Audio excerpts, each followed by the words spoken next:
Já, við ætlum að ræða mál varðar framtíð Íslands og í hagfræðilegu tilliti og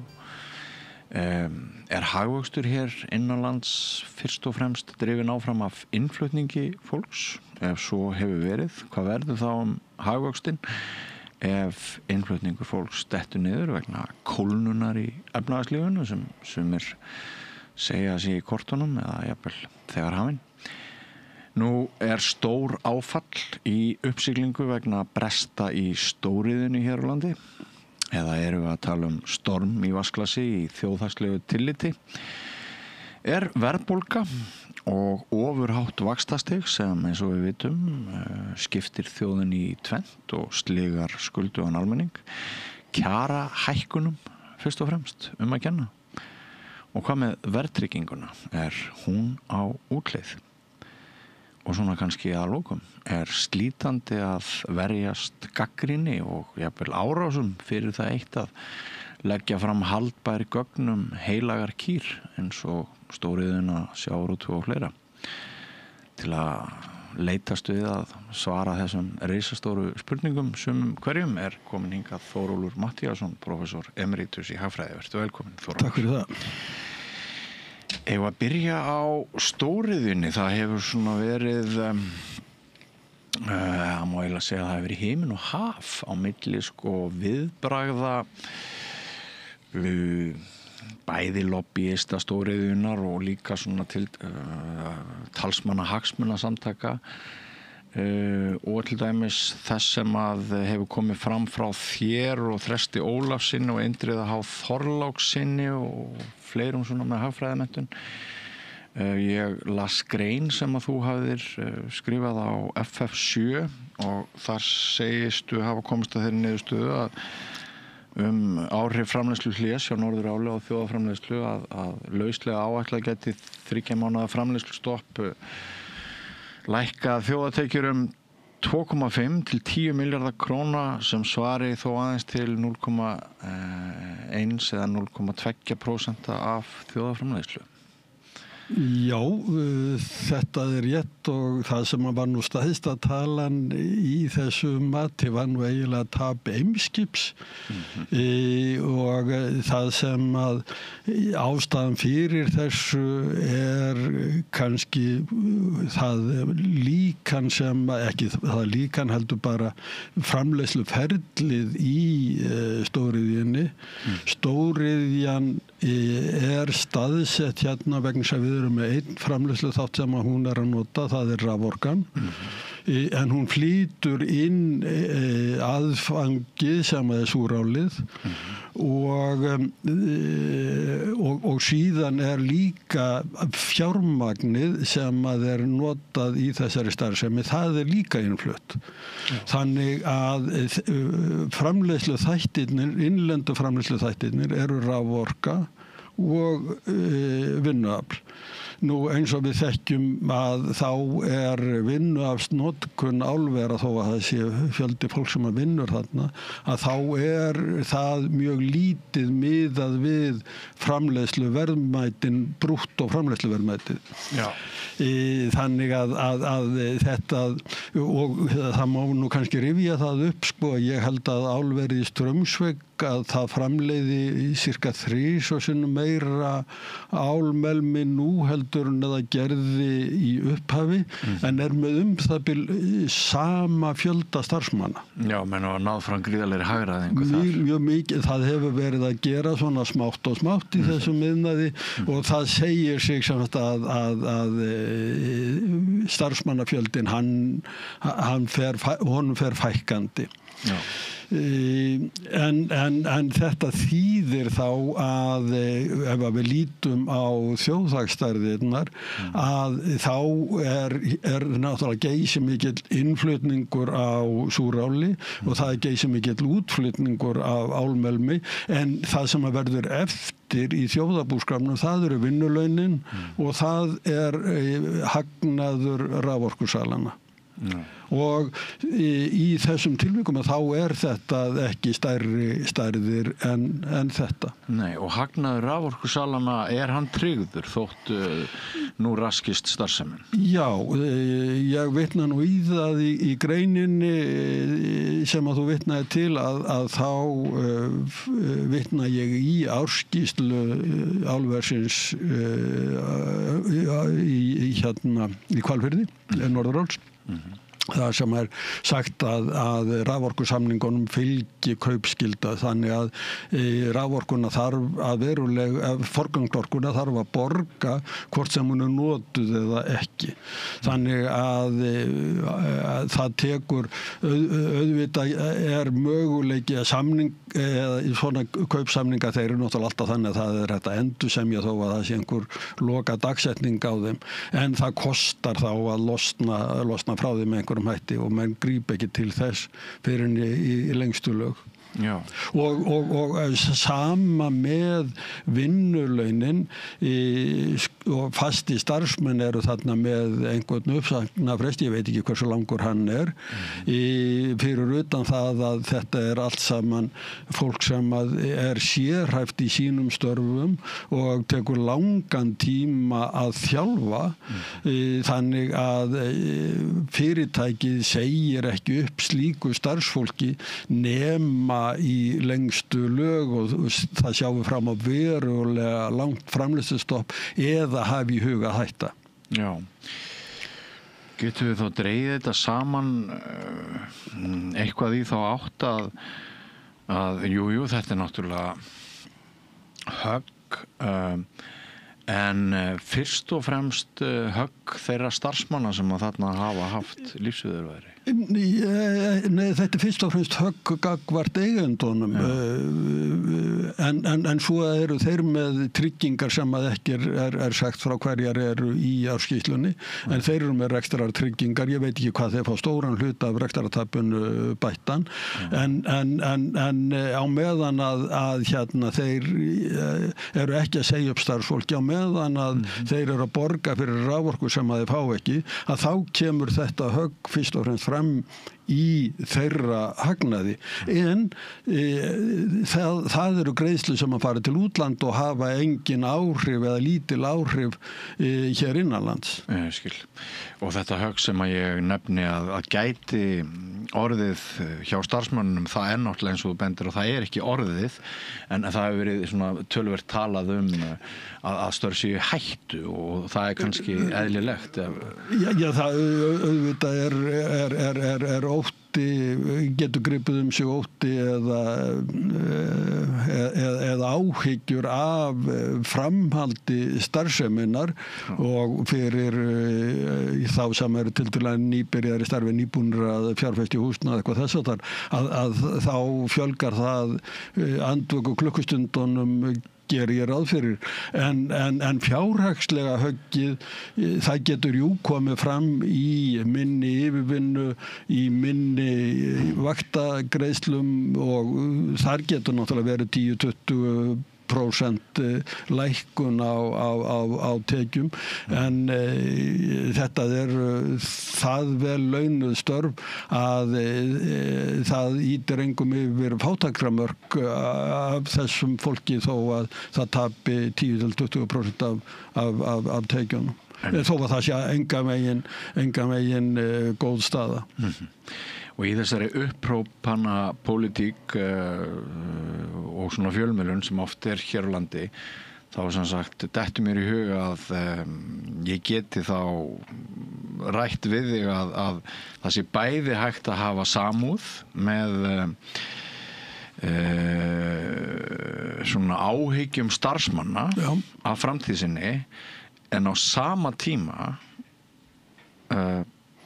hægt að halda því fram að þetta séu yrðu ekki þær náttúru hamfarir sem að sumir hafa talað um. Já, það fer eftir viðbrögðum fyrirtækisins í framtíðinni, en ég vil leggja áherslu á það að ef að segjum sem svo, og við höfum annað dæmi, það bakki. Já. þar eru aðstæður greinilega allt aðrar heldur en í Hvalfirði. Já, af því að þeir eru búin að segja upp nánast öll. Þeir segja strax upp öllu starfsfólkinu og það er greinilegt að eigendur þess fyrirtækis, þeir meta það sem svo að það taki svo langan tíma að vinna á þeim vandamálum sem að reksturinn þar stendur frammi fyrir, ekkert vegna starfseminnar sjálfrar á Bakka, heldur vegna markaðsaðstæðna og þess hvernig viðskipti gerast í heiminum á þessum mörkuðum tollastríð Trumps og það allt saman. Það er það sem að þeir að eyðileggja fyrir þeim og þeir meta það greinilega þannig að það sem margra ára verkefni að vinna úr því og við sjáum þar hefur bara hafa starfsmenn margir tekið hintið og flutt frá Húsavík og gera ekki ráð fyrir því að koma þangað aftur. En aðstæður í Hvalfirðinum eru greinilega allt aðrar. Fyrirtækið er búið að lýsa því yfir að það mun ekki segja föstum starfsmönnum upp og þeir muni þurfa á þeirra starfskröftum að halda í alls konar störfum í viðhaldi á meðan að framleiðslustoppið er.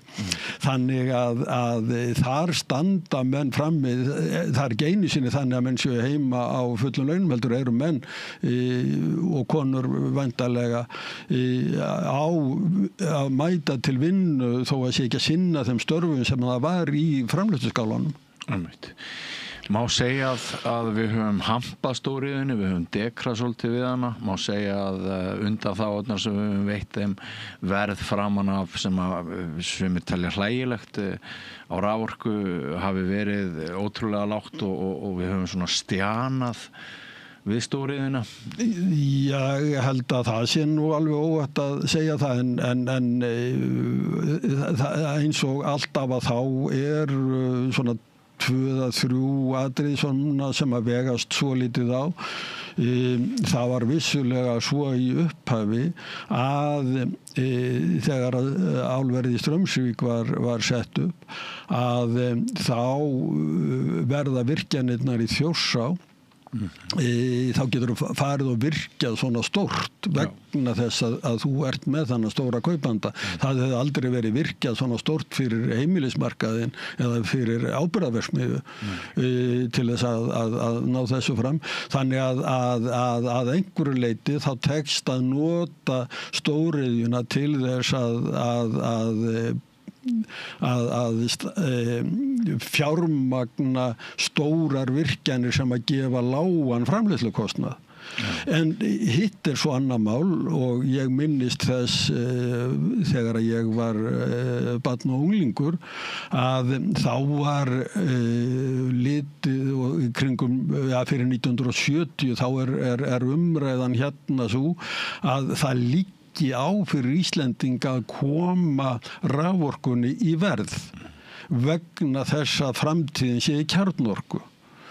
Og að við þurfum eiginlega að flýta okkur að ná samningum við einhverja sem eru tilbúin til að nota orkuna okkar til þess að læsa þá inni hjá okkur. Já, ég var búin að stenglima þessu.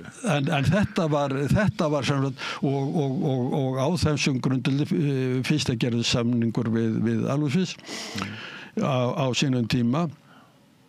Hefði kannski betur gert samninga við önnur fyrirtæki, láta það liggja á milli hluta. En síðan að þá eru í gangi hver stóriðju nefndin að fætur annari sem að hafa það hlutverk að laða fyrirtæki til Íslands og það gekk nú bara ekkert sérstaklega vel. Og til þess að fá þau til Íslands að þá eru eftirgjöf á raforkuverðinu, það er langt undir heimsmarkaðsverð á raforku ef við getum talað heimsmarkaðsverð á raforku, allavega hærra heldur en þeir eru að borga annar stað fyrir utan kannski einhver staðar það sem er verið að brenna gasi í niður á Arabíuskaganum. Fyrirgefðu, ég gríp fram fyrir þér, er það ennþá þann dag í dag? Nei, það breyttist með núverandi forstjóra Landsvirkjunar þegar hann tók við, þá fór hann í það að endursemja raforkuverðið. Þar var komin sem í staðin fyrir stjórnmálamaður eða verkfræðingur sem var að stjórna Landsvirkjun, að þá var komin markaðsmaður sem var að stjórna Landsvirkjun og fór í það að hækka verðið. Eitt af því sniðuga sem að hann gerði var að tala um rafstreng til útlanda. Þar með að þá var hann að segja við þessa kaupendur, heyriði, hérna við erum alveg opna fyrir það að selja einhverjum allt öðrum heldur en ykkur. Já. og þannig að það var ábygging, ég veit ekki hvað það gaf í aðra önd en það var snjallleikur. Já. Menn seildust mjög langt og það var svona ákveðin örvænting í tengslum við álveri fyrir austan hérna og þessu fylgir mengun og þótt hún falli inn í ETS en ekki íslenska skuldbindingar, þá það sama mengunin. Ný bíómynd með hross sem drepast vegna mengunar og stundum finnst manni eins og að Íslendingar hafi svona meðvitað kosið að líta framhjá öllum agnúum og göllum stóriðjunnar og manni dettur í hug hvort hérna ein ástæða þess að ég sé til dæmis að Viðskiptablaðið hérna skrifa þig og Þröst og Indriða H. Þorláks, hagfræðingar í þríriti, að skrifa neikvæða fjölmiðlarýni Vísi að bara leyfa ykkur leyfa ykkar röddum þegar þið segið að himinn og jörð farist ekki þrátt fyrir það sem að gerast okkur undatanga núna. Þetta svona búið að vera, getur maður sagt, svona trúarbragðaleg stemning í kringum þetta. Já, þegar þú vísar í þessa grein, þá þetta nú svona nagla súpa bestu tegund, þannig að hérna, það koma nú ekki fram neinn markverð gagnrýni og okkar skrif þarna. Þetta svona verið að sjóða upp einhver fúkyrði á grundvelli til þess að koma fúkyrðunum á stað. Það nú ekkert annað. Eina sem sniðugt í þessari greini fyrirsögnin, fannst hún ágætt. Og skammast mér ekkert fyrir það að vera sammála þessum tveimur herramönnum sem eru nefndir þarna. En að því þú nefndir mengun, þá finnst mér rétt að halda því til haga að það að sjálfsögðu minni mengun af því að framleiða ál á Íslandi en víða annars staðar. Síðan getum við spurt þeirra spurningar af því að það hagstæðar að vera með óhreina starfsemi sem að býr til óhreinindi, augu þá að safna allir í slíkri starfsemi hér á landi.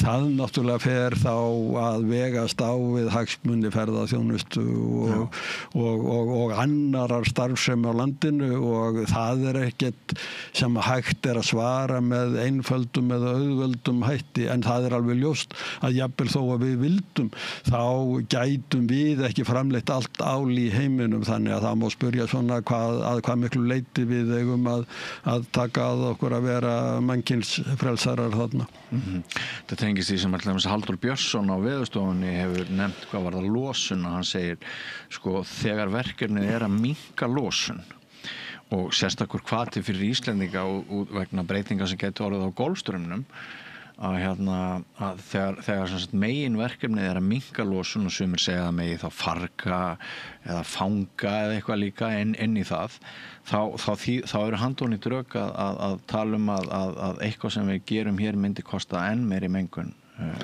í öðrum heimsluta.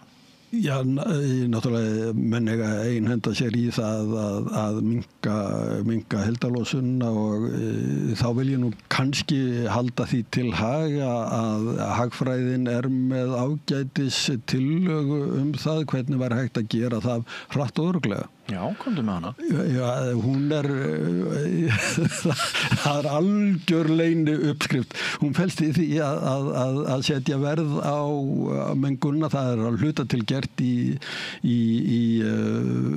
kerfum Evrópusambandsins, en ef að það yrði sett alþjóðlegur kolefnisskattur og sérstaklega í Bandaríkjunum, þá myndi losun, þá var hægt að snúa losunni við á mjög skömmum tíma. það ætti að vera næsta mál á dagskrá. Menn hafa svo sem reynt að tala um þetta. Við munum eftir hvað gerist í Frakklandi þegar Macron ætlaði að hækka verð á bensíni til að draga úr útblæstri. Það varð upplausnar ástand í landinu og gulu vestin stöðvuðu umferða í landinu. Þannig að pólitískt hefur reynst mjög erfitt að koma þessu á en það eru fyrir nokkrum árum síðan að þá voru svona 12-14 af þekktustu hagfræðingum Bandaríkjanna sem að birtu sameiginlega grein í New York Times ef ég man rétt. Þar sem að þeir lögðu áherslu á áhrifamátt gjaldtöku í þessu samhengi. En sko, spyr þetta einhverja spurninga eða gefur þetta okkur tilefni til þess að hugsa okkar orku umhverfi og okkar atvinnu umhverfi einhverju leyti upp á nýtt með falli bakka að þið virðist vera og hérna það einhver brestur þarna á Grundartanga, við vitum ekki hvernig það mál fer. Ættu við að vera í staðis að mála skrattan á vegginn og ýkja áföllin upp af þessu sko, ættu við þá bara að fagna því að það gefst tækifæri til öðruvísi atvinnustefnu? Já, nú skal ég ekki segja það náttúrulega alltaf gott að hafa arðbær fyrirtæki í landinu en eins og með þessi fyrirtæki þá eigum við þau ekki þannig að hagnaðurinn fer úr landi. Já, hann hefur verið mikill. Hann hefur verið talsverður, já. En með endursamningu í sambandi við orkusöluna þá hefur stærri hluti hagnaðarins eða ávinningsins af starfseminni orðið eftir hér á landi. Við þyrftum kannski ganga lengra í þeim efnum en sko við sjáum það náttúrulega að það sem að gerist þegar að losnar raforkuna að þá hún gripin af hverju? Jú, af gagnaverum. Og þau eru jafnvel með ennþá minni mannaflanotkun heldur en álverið þannig að þau eru ekkert að leysa svona atvinnuvanda Íslendinga. Nei, einmitt. Ok, færum okkur þá úr þessu umræðefni yfir í þá spurningu sem að ég spurði hér fyrst í inngangnum. Liggur það fyrir í umræðum hagvöxt að hann sé fyrst og fremst knúinn áfram af innflutningi fólks nú töluvert skeið?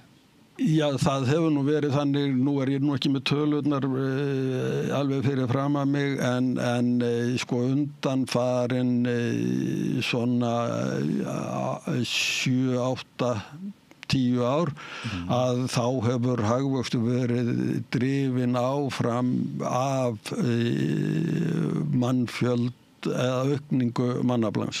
Já. Það hefur verið sáralítil framleiðni aukning. Og núna síðustu ár sko þá hefur landsframleiðslan jafnvel verið að staðið í 24 samdráttur, 25 og 26 eru menn að tala ég með hagspá ASI hérna fyrir fram að mig, að þá eru menn að tala svona 1,5% vöxt í landsframleiðslunni á sama tíma og okkur að fjölga 1-2% og jafnvel meira, þannig að það framleiðsla mann er að standa í stað eða minnka.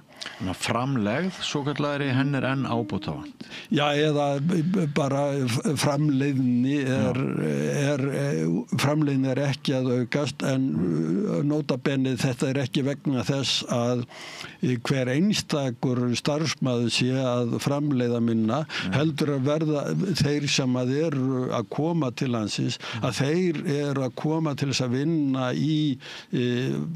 að meðaltali í tiltölulega lítið framleiðnum greinum, það að segja ferðaþjónustunni. Þannig að viðbótarstarfsmaðurinn að hann að framleiða þá minna heldur en þeir sem eru fyrir. Já. Og þá spyrir maður sig, hvað verður okkur ef til dæmis metur það sem svo að efnahagslífið sé að kólna? Efnahagslífið að kólna, já, það virðist nokkuð ljóst. Já, og liggur þá ekki fyrir að ásókn erlends vinnuaflsinga til Íslands og hún myndi þetta niður?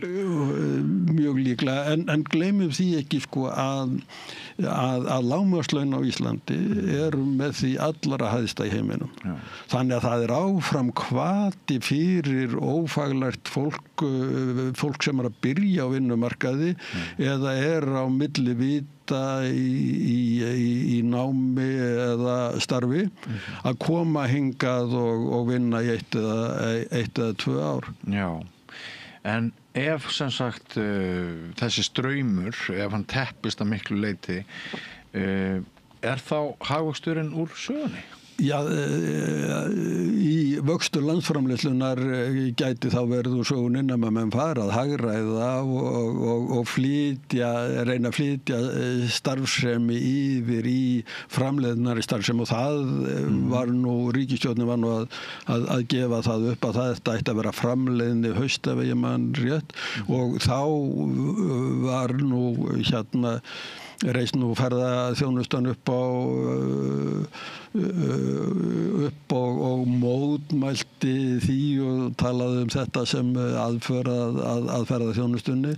Móðgaðist, já. En það alveg ljóst að við byggjum ekki bætta afkomu á því að fjölga ferðamönnum úr 2 milljónum í 3 eða 4 milljónir, og það segir sig þar með sjálft að það eru mörk fyrir því hvað hægt að fjölga starfsmönnum sem að vinna í kringum ferðaþjónustuna. Já, það kostar sitt að hafa allt þetta fólk. Það gerir það. Já, það hefur reynt verulega á innviði og meiri segja fyrst og fremst á húsnæðisinnviðina, einhverju leyti á heilbrigðisþjónustu og menntaþjónustuna. En sko enga síður að þá erum við með að flytja inn fólk sem að ekki með mikið af börnum og skólaaldri og svo framvegis, þannig að þetta gæti verið meiri ánauð á innviðina heldur en það nú þegar. Já, einmitt. En sko hvernig sýnist við standa núna? Við skuldum dálítið mikið. Íslenska ríki skuldar helling og við erum með hrikalega háa vexti. Er einhvers konar frávik í gangi núna, sem frávikatímabil sem að ljúka, eða bara hvernig metur svona þjóðarbúskapinn? Sko, Ísland á talsverðaregnir erlendis, og það þá hluta til lífeyrissjóðakerfið og það allt saman, sko. Seðlabankinn með stóran gjaldeyrisvarasjóð. Þannig að það engin nauð þar hér innanlands að þá eru skuldir hjá hinu opinbera vegna COVID viðbragðana sem voru nú kannski dálítið ýkt á tímabilum. En það stendur til að vinda ofan af því, þó að sumir vildu sjá það kannski gerast hraðar. En sko, við erum að eiga við kerfisvanda. Og sá kerfisvandi birtist í hárri verðbólgu og háum vöxtum. Og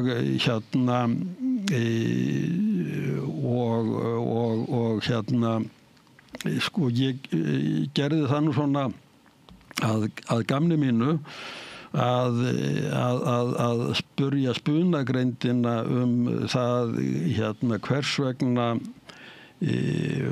verðbólga og vextir væru svona háir á Íslandi, og nú ætla ég að finna það sem að svari sem að ég fékk. Sko, og höfum í huga spunagreindin svona svolítið að taka saman það sem hefur verið skrifað. Ég spurði á íslensku þannig en ég held að ég sæki þetta nú víðar að.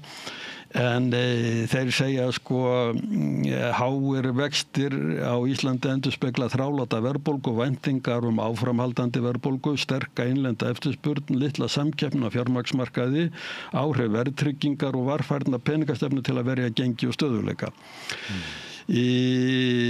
Sko þegar að þetta dálítið önnur sýn heldur en kemur fram ef að þú spyrð einhvern af bankahagfræðingunum eða hagsmunasamtaka hagfræðingunum vegna þeir fara strax að tala um það, heyrðu við reiknum nú verðbólguna ekki alveg með réttum hætti og ég heyrði til dæmis fulltrúa samtaka iðnaðarins segja það í ekki Kiljunni heldur í Silfrinu í gær að verðbólgan væri prósentustigi minni ef að ekki hefði verið breytt aðferð við að taka húsnæðisliðin inn í verðmælinguna.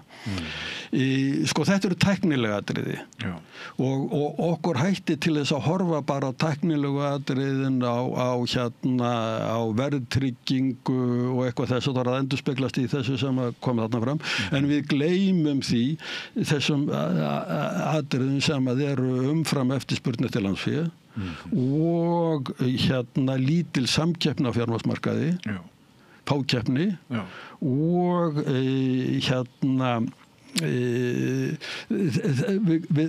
við gleymum þessum grundvallar þáttum sem hafa ekkert með mælinguna sjálfa að gera, heldur eru undirliggjandi þættir sem að hafa þarna áhrif og við erum hreinlega með gjaldmiðil og eða sem það sem að er kallað sko fjármagns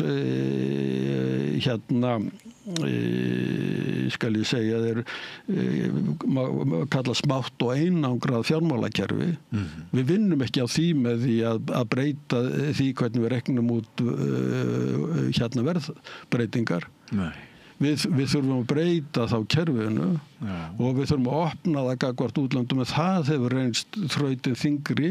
Við sáum hvað gerðist fyrir hrun þar sem að við vorum með mjög háa vexti hér innanlands og svissnesku tannlæknarnir og japansku húsmæðurnar komu unnvörpum til að nýta sér þessa háu vexti.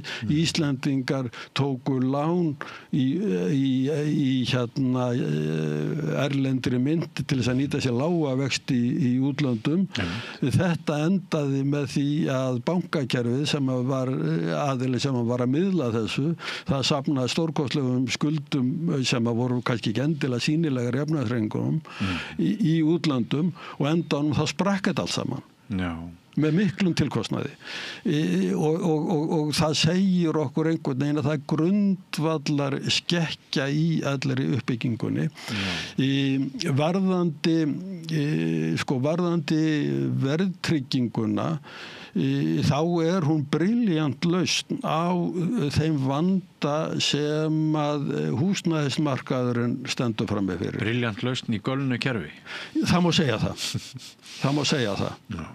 Að sko vegna þess hvað markaðurinn er lítill, kannski áður en við komum að því. Það ekki talað í þessu sem ég fekk frá spunagrindinni, þá ekki talað fákeppnina á vörumörkuðum og ýmsum öðrum mörkuðum og það heldur ekki talað sérstöðu íslensks vinnumarkaðar. Þar sem að við erum með höfrungahlaupið og það allt saman.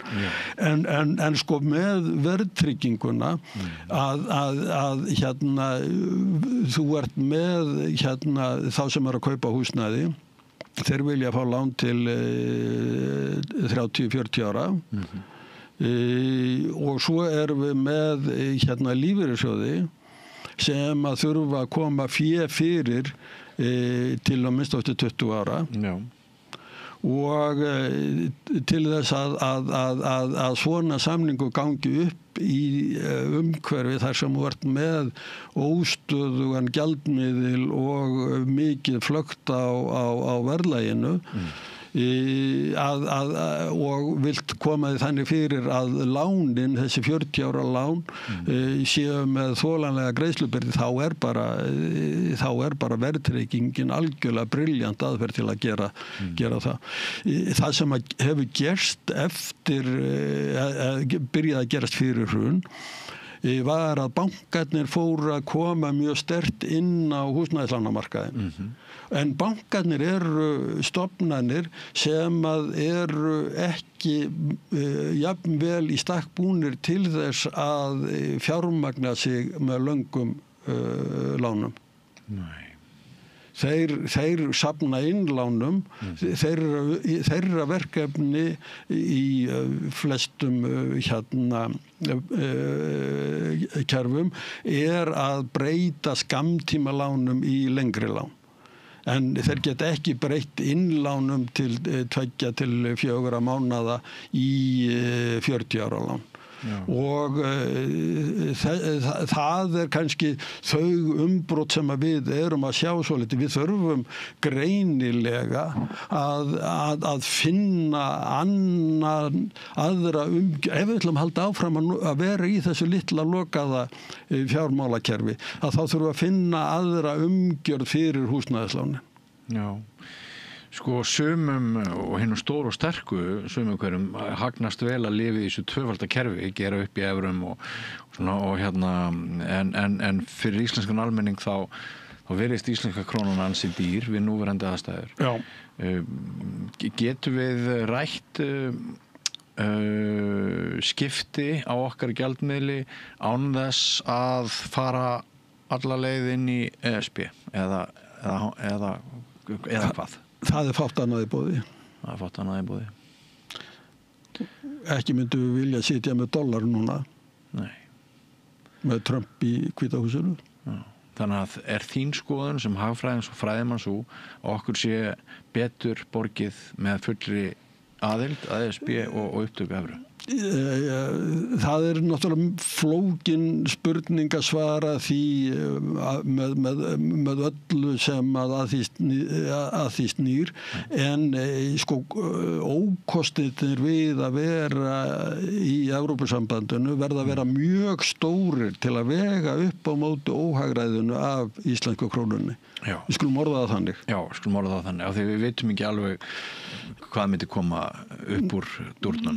Við vitum ekki hvað kemur upp úr pakkanum, en sem sagt, sko, þetta litla kerfi okkar og síðan samspil stjórnmálanna og peningakerfisins hefur komið fram í mikilli verðbólgu á undangengnum áratugum, og svo skulum við ekki gleyma því að stjórnmálaástandið í kringum okkur er þannig að lýðhyggjuflokkar eða populistíski flokkar, þeir eru að fá meira og meira vægi. Já.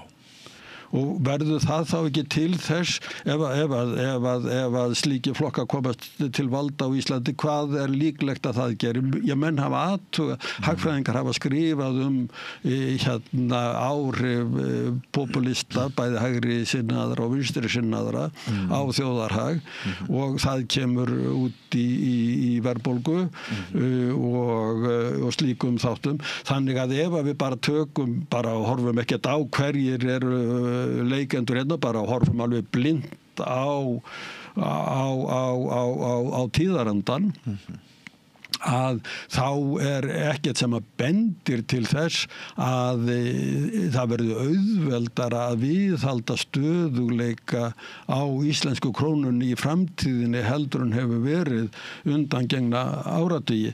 Þvert á móti þá er svona merki þess að það gæti komið stjórnarskipti þar sem að yrði farið að beita ríkissjóði með svipuðum hætti og við erum að sjá til dæmis í Bandaríkjunum núna þar sem að þeir vera að auka hallan verulega. Já. Yrðu við betur sett gagnvart mögulegri misnotkun og pólitískri stöð ef við værum í Evrópusambandinu? Já. Það er þannig. Það er engin spurning. Það er bara, þar er spurningin í miklu meira, að það er alls ekkert allt heilagt eða gott sem að þar er, en þar er verið að leitast við að keyra eftir reglum. Já. Miklu ríkara mæli heldur en hérna eru reglur svona upp á vegg en svo er ekkert verið að ganga eftir þennri línu þegar að menn leggja stað í vegferðirnar. Nei.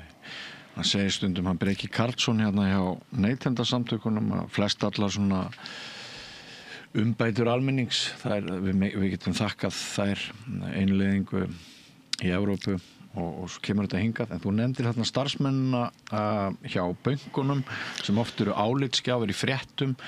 Þetta ekki hlutlausir álitsgjafar. Þeir hafa hag af ákveðin tjáningu, ekki satt?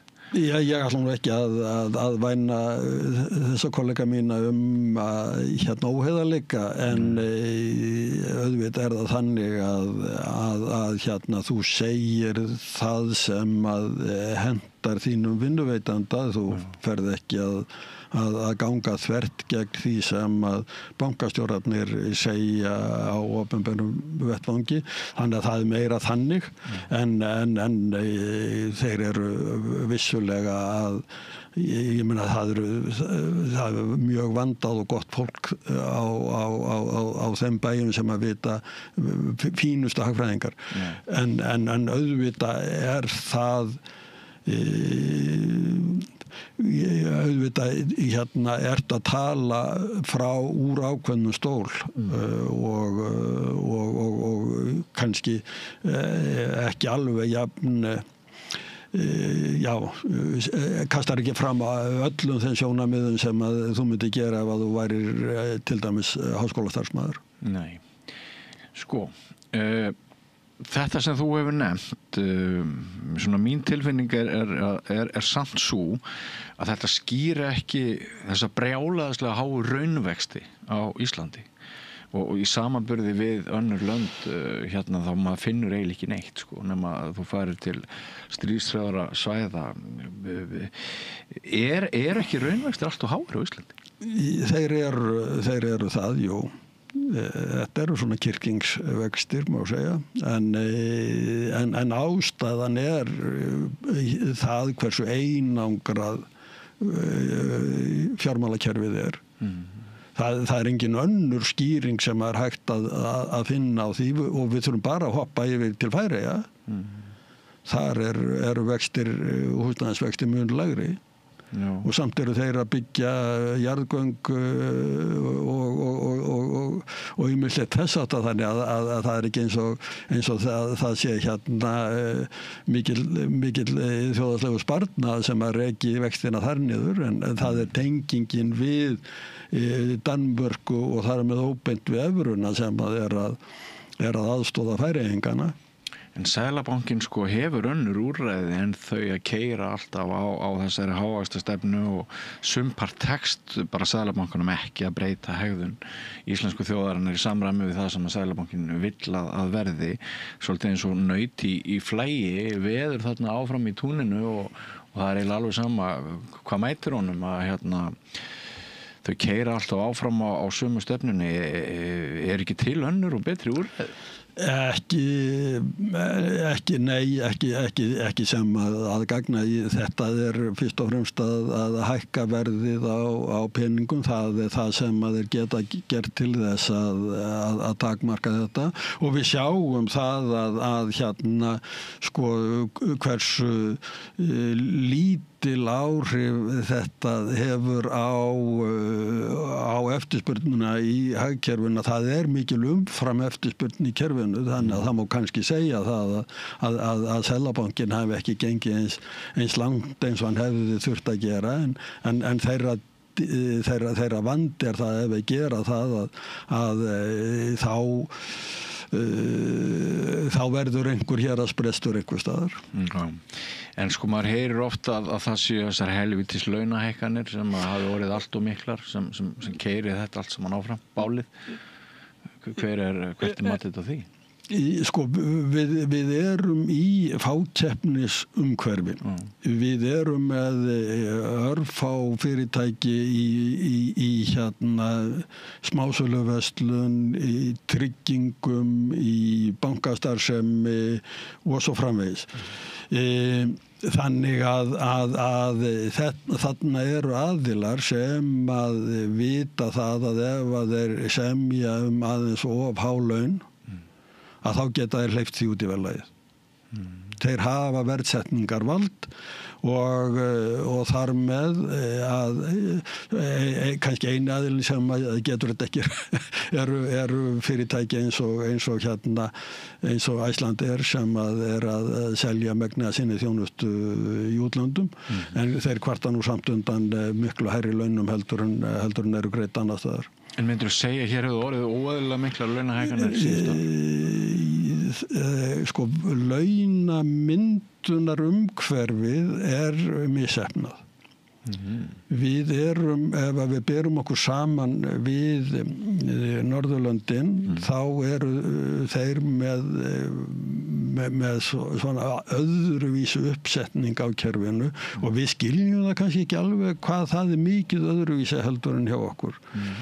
En þar, ég þekki best norska kerfið, og þar er það þannig að þar er byrjað á því að semja, kerfið er þannig að þú semur í annað hvort ár almennar launahækkanir sem að gilda fyrir allir hækka 1,2% eitthvað þess að þar. Eða næstu því allir. Hitt árið að þá eru samningar á einstökum vinnustöðum. Þannig að þetta er alveg á hverju ári er verið að semja. Við gerum þetta ekki þannig. Við semjum helst til 4 ára í einu og helst þannig að ríkisstjórnin þurfi ekki að hugsa samninga, heldur geti geymt það sem úrlausnarefni með aðilum vinnumarkaðarins á næsta kjörtímabili. Nema að en þetta í þessu kerfi felst bæði miðstýring þar sem er verið að skammta launahækkanir sem að samsvara framleiðni aukningu í hagkerfinu. Að það er verið að skipta því á milli atvinnurekenda og launþega sem að raunverulega verður til sem viðbót í framleiðslukerfinu og og það er látið ná yfir allt hagkerfið. Hitt árið að þá er verið að semja á einstökum vinnustöðum og þá er hægt að leysa úr margháttuðum litlum vandamálum eða stórum á þeim vinnustað. Það getur verið að vinnutími stemmi illa við framleiðsluprósessana og þá er hægt að breyta því hvenær þú byrjar á morgnana og hvenær þú hættir seinnipartinn og það allt saman sem getur verið það er lítið atriði í stóra samhenginu, það er stórt atriði á einstökum vinnustöðum. Eins ef að fyrirtæki er með hefur hitt á einhverja gullæð að þá er í þessum lókalsamningum hægt að veita því yfir til starfsmannanna án þess að hleypa öll í bál og brand, þá er það bara á þessum eina vinnustað. En meðan að okkar kerfi er þannig að ef að einhver stað þarf að leysa einhvern lítinn vanda að þá fer af stað höfrungahlaup allan hringinn. En sko síðan það að í þessu kerfi allavega í Noregi að þá mjög víðtækt samráðsnet frá því löngum ári áður en að samningalota hefst að þá verið að dreifa upplýsingum á milli aðila. Menn hafa verið að reyna að gera það hér með kjara tölfræði en það er bara nýtilkomið og það er miklu víðtækar upplýsingar sem að ganga á milli aðila vinnumarkaðarins og stjórnvalda í Noregi heldur en hérna. Síðan að þá er líka atriði sem að við gleymum stundum og það er hérna atvinnulýðræði. Í fyrirtækjum frá 30 starfsmönnum og upp úr þá eiga þeir annarkvort rétt á eða beinlínis kröfu að eiga hérna fulltrúa í stjórnum fyrirtækjana. Og sem tryggir ákveðin stöðuleika og hagsmunabaráttu. Já, það tryggir það líka að starfsmennirnir, þeir eru inni í ákvarðanatökunni og þeir vita það að það verði ekki teknar ákvarðanir það að flytja kvóta frá þessari höfninni yfir á hina höfnina til þess að refsa einhverjum sem að hefur samið og vel einhverstaðar.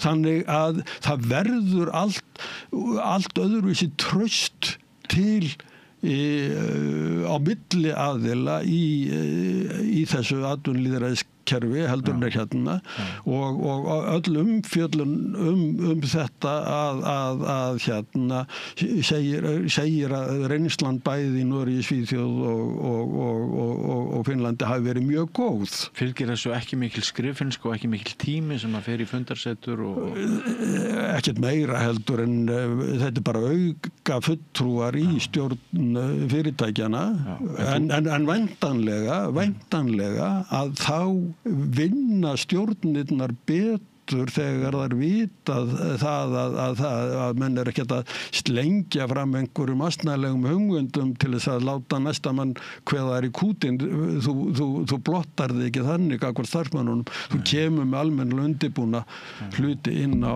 fundin.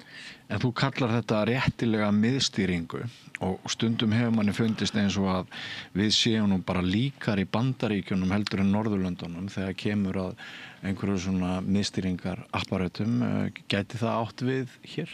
Já, sko hér er það þannig að einstök verkalýðsfélög þurfa þá að framsala í samningsumboðinu til ASÍ og það er nú eiginlega ekki gert lengur sko. Þannig að miðstýringin er meira í formi hérna sérfræðiþekkingar og samningstækni þekkingar. Það er reynsluboltar hjá ASÍ sem er að vinna að hlutunum en þessi miðstýring sem að er annað hvert ár í norræna kerfinu. Já, ég er að vitna til hennar. Já, hún er ekki til staðar hérna. Þannig að það er verið með þessu kerfi að þá er verið að bæða vera með miðstýringu og dreifstýringu. Og reyna að láta það vinna saman. Sko vandinn sem hérna kemur upp mjög gjarnan er það að því að það er samið til 4 ára og þá er bara hérna fyrstu hækkanirnar eða launataxtabreytingar. Ég tekið þátt í mjög mörgum kjarasamningum og hérna það er eitthvað vit í því sem að þú segir fyrir fyrsta og aðra hækkunina. Hækkun númer 3 og númer 4, það er bara sama hækkun og númer 2. Mjög oft. Það hefur verið reynt að snúa ofan af þessu með því að vera með hérna hagvaxtar auka og það var nú í fyrstu umferðinni þá var það nú illa útfært vegna skulum ekki fara út í það en það gæti verið aðferð til þess að fara í kringum þetta og bæta kjarasamningana hérna að virkja þann þátt betur en það sem að gerist í svona mjög löngum samningi er það koma upp ásteytingasteinar og vandræði og flöskuhálsar sem að byggja leggjast upp í 3-4 ár og mjög erfitt að vinda ofan það. Það getur verið að það vanti starfsmenn í ákveðna greinar í heilbrigðiskerfinu eða skólakerfinu eða einhver staðar og það bara eiginlega ekki hægt að bregðast við því nema með einhverjum undirborgunum eða yfirborgunum eða guðum að vita hvaða nöfn því er gefið og maldir yfirvinn og þess áttar en ekki með á kjarasamningslevel. Þannig að þessi langi samningstími sem að menn eru alltaf að dásama og stefna á hann til trafala. Já. Og þú mælir með norsku leiðinni? Ég mæli með norsku leiðinni. Hún er ekkert algóð. Það eru vandræði í henni, til dæmis með aðkomu opinberra starfsmanna. Það hefur ekki tekist að leysa það fullkomlega í þessum norrænu kerfum. En vandinn er samt miklu minni heldur en hjá okkur. Þú nefnir opinberra starfsmenn í því samhengi, sitja þeir utan þessa kerfi? Nei, þeir eru inn í þessu en þeir hanga svona svolítið utan á og svona þessi lokalpartur að hann hefur ekki þróast jafn vel eins og í atvinnulífinu. Þetta er mjög fróðlegt og gaman að spjalla við þig um eitt og annað. Tími okkar nú svona eiginlega liðin, við erum búin að vera hér í heila klukkustund en hún hefur liðið hratt. Þórólfur Matthíasson, prófessor emeritus í hagfræði en ég nefndi það inngangi að það er svona stundum pusað þig og áður stundum þó tjáirðu sjávarútvegsmál þá urðu viðbrögðin oft hörð. Núna tjáirðu stóriðjuna og færið á þig já, þetta sem ég var að vitni í hagfræðingar í þríriti, það er náttúrulega verið að tala hressilega niður til ykkar viðskiptablaðinu og svona þöggunar element, ég hef oft rekið mig á það sem fréttamaður að ég teki eftir því úr fjarska að menn hafa mikið reynt að þagga niður í þér af því að þú hefur verið þú leyft þér að ávarpa viðkvæm mál og hvernig hefur verið bara að svona halda haus og standa keikur og vegna þess að oft er það ekkert að gögnunum eða rökstuðningi þínum heldur það er ekki það sem að öflin svokölluð hafa hjólað í heldur bara það að þú leyfir þér að yppa gogg Já, það hefur vanist það hafa verið gerðar atlögu til þess að henda mér út úr háskólanum meðan ég var þar. Berufsverbot bara sviftaði starfi? Já, það voru bændasamtökin lögðu fram slíka kröfu.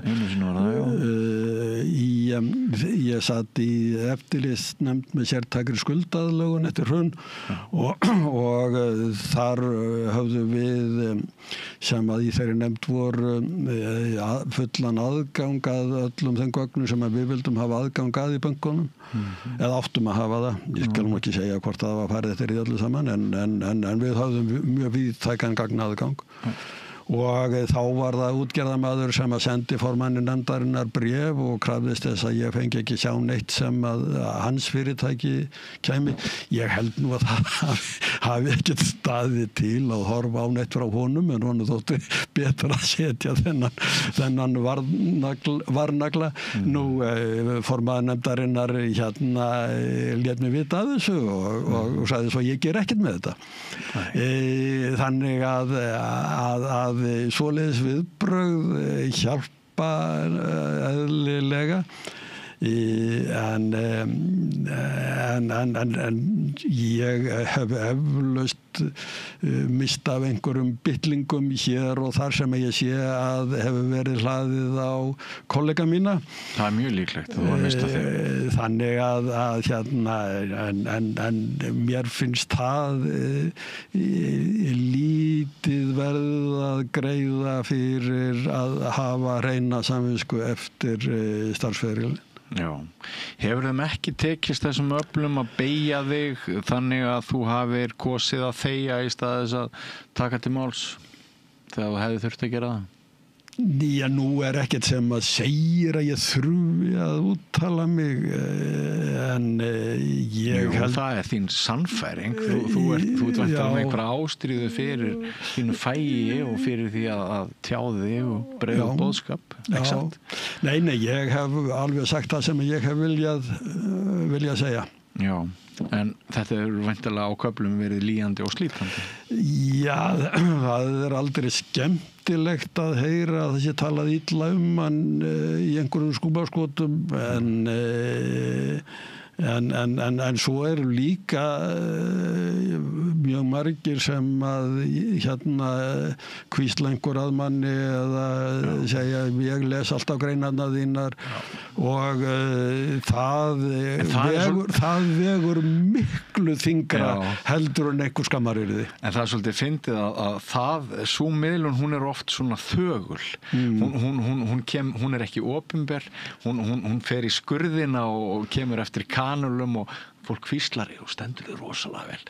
En á meðan hitt sko í gegnum þokulúður oft. Jú, en ég kann samt vel að meta hitt og ég ætlast engan veginn til þess að fólk sé að með einhverjar stuðningsyfirlýsingar mér nóg að fá þessi hint svona. Já, en við búum í þöggunna samfélagi. Við gerum það. Já, og það margir sem upplifa kannanir sína þar til dæmis innan Háskóla Íslands að allverulegur hluti starfsmanna telur að samkvæmt síðar í könnunum að þeir hafi ekki fullt frelsi til að tjá sig.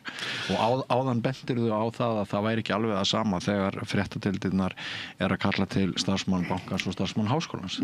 Þú lítur ennþá þannig á sem að háskólinn sé fullkomlega faglega hlutlæg og óháð stofnun á meðan aðrir séu á klafa einhvers konar sérhagsmuna. Já, það en sko svo það náttúrulega líka hitt að það að hafa skoðun tímafrekt. Já. Og mjög margir segja bara ég vil heldur skrifa fræðigrein og rífast við ritrýnendur hvort að það nota þessa tölfræðiaðferðina eða hina tölfræðiaðferðina til að meta áhrifin heldur en að standa í stórkostlegum skrifum í blöðum. Ég lendi til dæmis í því að gagnrýna endurskoðanda Vísis í Grindavík fyrir hans áritun og það var margra mánaða ferli sem að kostaði mig lögfræði útgjöld og ýmislegt fleira og ég skil vel ég hefði alveg látið þær greinar vaða þó að ég hefði vitað fyrirfram hverjar afleiðingarnar yrðu í formi viðbótarvinnu og leiðinda þjarks. En ég skil vel að margir vilji ekki standa í slíku. Nei. Ein já og nei spurning í lokin heldur að þessi þöggunar ómenning hafi haft áhrif á afstöðu Íslendinga opinbera eða viðbragð Íslendinga í þá átt að gangi ESB? Nú hef ég ekki skoðað það neitt sérstaklega menn taka dálítið afstaðan dálítið mikið bundin flokkslínum og við sáum það að Benedikt Jóhannesson þegar hann var ekki sammála sínum forystumönnum að þá þurfti hann hreinlega að stofna nýjan flokk til þess að finna sínum sjónarmiðum farveg. En það svona svolítil tilhneiging sem nú samt á undanhaldi að allir gangi í takt en í Evrópusambandsmálunum þá virðist það vera ansi mikil tilhneiging í þá veruna og sem sem felst meðal annars í því að ræða ekki þessa ókosti fjármálakerfisins og einangrun þess frá öðrum löndum, heldur að tala reikniaðferðir þegar að verðbólgan reiknuð út. Einmitt. Ég held að það séu bara prýðileg lokaorð. Kæra þakki fyrir komuna hér á Rauða borðinu, Þórólfur Matthíasson. Kæra þakkir. Ekki fara langt, kæra hlustendur og áhorfendur. Við höldum áfram eftir andartak. Kennarar eru þrefalt líklegri en ófaglærðir til að halda áfram í kennslu. Börnin okkar eiga skilið fagmennsku og stöðuleika. Fjárfestum í kennurum. Kennarasamband Íslands.